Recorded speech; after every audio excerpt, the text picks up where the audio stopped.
وبركاته. معكم حماده. هنركب النهارده الصباله درين دي. هو الصب مرشوش بس فضي.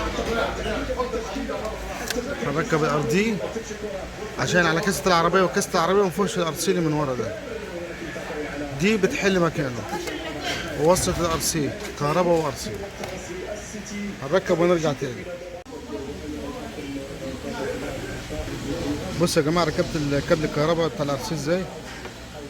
يركب من جوه هنا، من جوه دي، ويطلع ومقفل صح ومربوط صح، ويتقفل كده عشان منظر الكابل ميبقاش منظر وحش، ويبقى راكب صح.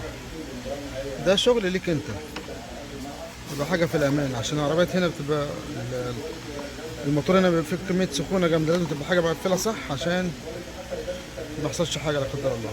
هنركب ونرجع تاني. نفك الطابلو عشان نركب وصلة الار سي ووصلة الار دي.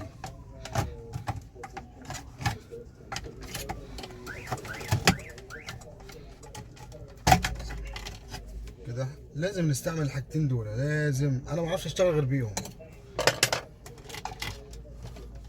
بص حتى هنا ما تعورش الطابلو ازاي.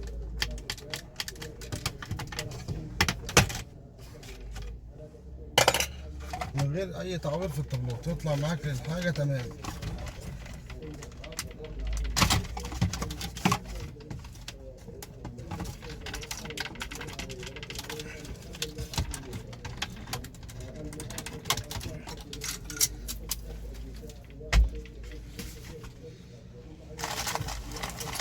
في 4 مسامير هنا هنفكهم، هنفك ونرجع تاني.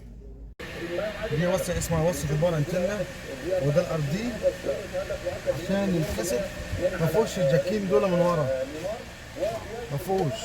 لازم الكاسيت يبقى فيه دول، فاحنا ديت بنركبها اسمها ار دي، بنركبها عشان الكاسيت يشتغل معانا على الجي ام. وده الار سي اللي هيروح من ورا لغايه الجي ام اللي في الصبايه ورا. يبقى هنركب 3 حاجات: بار انتنا عشان الكاسيت يفتح ويقفل مع الجي ام، ودي ار دي، وده ار سي، واحنا الكهرباء عملناها تحت بس. هنركب ونرجع تاني. كده احنا هنوصل الكابلات. وصلنا الكابلات لغايه ورا اهو. كابل ار سي، وده ارضي، وده كهرباء. هنوصلهم هنا اهو في السوكتات دي، ونرجع تاني معاكم ونجرب.